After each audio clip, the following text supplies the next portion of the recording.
Bonjour à tous, c'est Valérie Bertin, je suis facilitatrice certifiée Parler aux entités et bienvenue sur ce podcast Réveille ta conscience.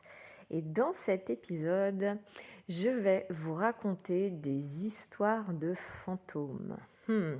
Des histoires de fantômes qui vont vous permettre peut-être de reconnaître l'activité des entités qu'il peut y avoir autour de vous et qui vont peut-être changer quelque chose dans votre vie, dans la conscience que vous pouvez avoir des entités. Ce n'est pas parce qu'on ne les voit pas qu'elles ne sont pas là, et des fois, elles ont une façon de se présenter et de communiquer avec nous qui n'est pas forcément celle qu'on avait envisagée. Alors déjà, pour commencer, je vais vous raconter, il y a quelques années, ça se passe dans la maison où je suis actuellement.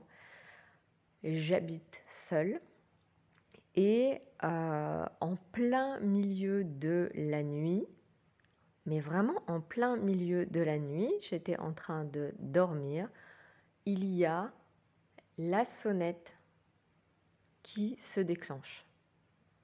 Une fois, ça me réveille. Ça se met à ressonner quelques minutes après, et là je me dis, Pouah, ça craint, qu'est-ce que je fais? Qu'est-ce que je fais? Et je suis quelqu'un qui n'écoute pas la peur, donc en fait je suis descendue, j'ai ouvert la porte et évidemment il y avait absolument personne de visible, mais j'ai reconnu des années après, quand j'ai fait mes premières classes Parler aux entités, que en fait c'était les entités qui sonnaient à la porte pour attirer mon attention. Et ça peut vous arriver aussi si jamais vous avez une activité des appareils électriques qui n'est pas normale, ou je sais que chez moi aussi j'avais la porte du garage qui est automatique, qui s'ouvrait toute seule, au milieu de la nuit aussi, n'est-ce pas, pour attirer mon attention. Et vous pouvez avoir aussi des appareils électriques qui tombent anormalement en panne, des ampoules qui grillent. Avant de faire des classes Parler aux entités, je croyais que j'achetais des mauvaises machines à café. Eh bien non, c'était juste que ça grillait à cause de l'activité des entités. Quand on a beaucoup d'entités qui se présentent à nous et que nous ne gérons pas cette activité autour de nous, il peut y avoir des effets secondaires comme les appareils électriques qui grillent, les sonnettes qui sonnent. Et quoi d'autre encore? Comment ça se manifeste chez vous? Et en fait, c'est très facile de gérer l'activité des entités. Il suffit d'utiliser les outils qu'on apprend dans les classes et tout se calme, on retrouve de l'espace et on n'a plus la sonnette qui se met à sonner au milieu de la nuit. Je me souviens quand je l'avais raconté à mes amis, ils me disaient « Mais t'es complètement folle! Tu es allée ouvrir la porte au milieu de la nuit, ça aurait pu être un inconnu !» Non. Non, c'était pas un inconnu. À l'époque, je savais que c'était pas quelqu'un avec un corps. Je voulais juste pas reconnaître qu'il y avait des entités qui attiraient mon attention. Deuxième histoire de fantôme. Encore chez moi, encore au milieu de la nuit. Encore il y a quelques années, avant que je suive des classes Parler aux entités et que je pratique les outils. Au milieu de la nuit, je dormais dans une chambre à l'étage. Donc au-dessus de moi, il n'y avait pas de grenier, pas de comble aménagé, juste le toit, totalement inaccessible à des animaux. Et au milieu de la nuit, j'entends très nettement des pas marcher, quelqu'un qui marche, pas sur le toit, mais comme s'il y avait un étage au-dessus de moi et que quelqu'un marchait sur le plancher. Sauf que il y a rien. Au-dessus, c'est les combles, la laine de verre, totalement inaccessible. Il ne peut pas y avoir quelqu'un. Il ne peut pas y avoir d'animaux non plus qui font des pas, marcher comme ça. C'est impossible. Et là, j'ai choisi une façon de communiquer. J'ai choisi de communiquer, d'ailleurs c'est drôle parce que j'aurais très bien pu ignorer ça comme je l'avais fait le reste du temps. Et en fait, je me suis énervée un grand coup et j'ai hurlé « Ça suffit maintenant !» Et les pas se sont arrêtés direct et j'ai pu me rendormir et je n'ai plus entendu de pas à nouveau au-dessus de moi.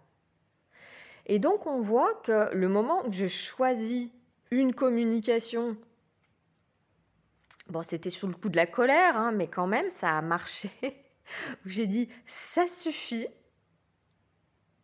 l'entité s'est arrêtée. C'est aussi simple que ça. Et j'étais très étonnée d'ailleurs du résultat. Je me disais, bah tiens, ça a marché, intéressant. Et j'y ai plus jamais repensé jusqu'à ce que je refasse des classes parler aux entités, que je me dis, ah oui, là, il y avait une entité qui attirait mon attention. Et dans cette maison où je suis actuellement, il y avait tout le temps, plein de petits bruits. Vous savez, l'escalier qui craque, un bruit dans les murs, un courant d'air là où il ne devrait pas y en avoir parce que toutes les fenêtres sont fermées. Il y avait tout le temps, quelque chose, un petit bruit, un bruissement, cette sensation que oui, la maison, je ne suis pas toute seule à l'intérieur. Et à partir du moment où j'ai commencé à déblayer des entités, à utiliser les outils de parler aux entités, ma maison ne fait plus aucun bruit. Il n'y a plus de bruit dans la maison. Intéressant, n'est-ce pas? Comment ça devient encore mieux que ça? Et pour terminer, une troisième histoire qui se déroule avec des enfants.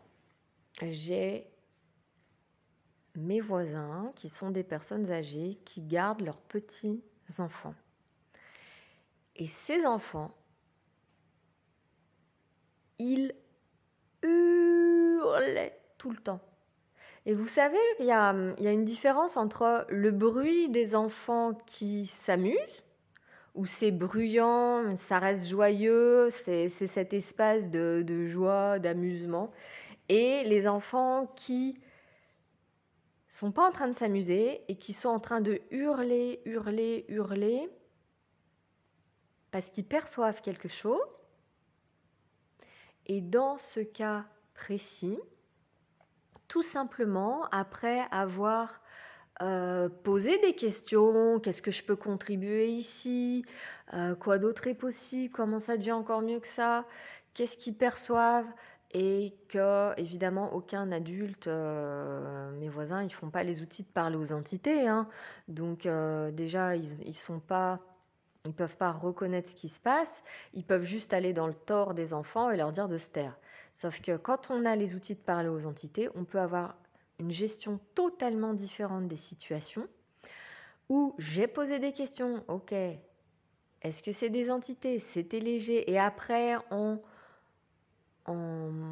examinant de quel type d'entité il s'agissait, je suis arrivée à demander est-ce que c'est des démons, c'était oui, et j'ai déblayé les démons et les enfants se sont arrêtés de hurler. Et maintenant, quand ils viennent chez leurs grands-parents, c'est plus cet espace de hurlement, et ça peut arriver que quand il y a des enfants qui se mettent à hurler, c'est les entités ou des démons. Et pour ceci, on a un outil très simple qui est là. On peut passer une boucle de déblayage des démons. Vous pouvez l'acheter dans la boutique de Shannon O'Hara. C'est un audio qui est tout prêt. Vous avez juste à le lancer et des miracles peuvent se produire. Quand j'étais maîtresse d'école, je passais cette boucle non-stop au travail, et j'avais des classes de maternelle qui étaient d'un calme olympien, là où chez tous mes autres collègues, c'était bruyant, c'était agité, et il y avait toujours cet espace où les enfants ils sont électriques et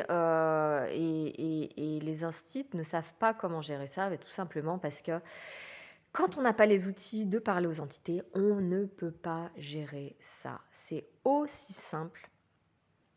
Et je tiens aussi à préciser que quand les enfants sont agités, n'allez pas dans la conclusion que c'est nécessairement des démons et des entités, parce que c'est pas comme ça. Des fois, ils peuvent juste être en train de choisir quelque chose qui marche pas pour eux, et c'est pour ça qu'ils vont être énervés, en colère ou quoi que ce soit. Tout ce qu'on a à faire, c'est de poser une question. Vérité, est-ce que c'est des entités? Vérité, est-ce que c'est des démons? Et quoi qu'il en coûte, vous pouvez toujours choisir de passer une boucle de déblayage si ça, s'il ne s'agit pas de démons ou d'entités, juste ça ne fera rien de plus. Donc, à titre personnel, j'adore utiliser les outils de parler aux entités quand c'est requis, et c'est vrai que ça amène cet espace. Combien de fois est-ce que vous arrivez dans un lieu et c'est saturé d'entités? C'est comme si on n'arrivait même plus à voir à l'autre bout de la pièce tellement que c'est rempli. Les outils permettent de créer un espace qui est beaucoup plus calme, beaucoup plus apaisé. Et vraiment, je recommande à tout le monde de suivre des classes parler aux entités ou de lire le livre de Shannon O'Hara, Parler aux entités. C'est un super commencement pour aller reconnaître partout où vous avez eu des interactions avec des fantômes et que vous ne l'avez pas reconnu. Parce que si ça se reproduit et que vous avez déjà reconnu ça en lisant le livre de Parler aux entités ou en suivant une classe, vous allez avoir une vie beaucoup plus facile. Beaucoup plus facile. Comment ça devient encore mieux que ça? Et si vous voulez plonger encore plus profondément, vous pouvez aussi faire un déblayage de votre logement, un déblayage des entités, qui est un service que je propose, ou aussi faire une séance où on va aller regarder s'il y a des entités qui veulent vous parler et quelle communication est-ce que vous pourriez avoir qui vous permettrait de retrouver beaucoup plus d'aisance dans votre vie. Il y a beaucoup, en fait même la plupart des gens ont des entités qu'ils essayent d'ignorer toute la journée. Qu'est-ce que ça crée? Ça crée de l'inconfort, des douleurs physiques ou même psychologiques. Et quand on gère les entités, des miracles, des changements miraculeux peuvent arriver. Comment ça devient encore mieux que ça? Merci d'avoir écouté ces histoires de fantômes et à bientôt.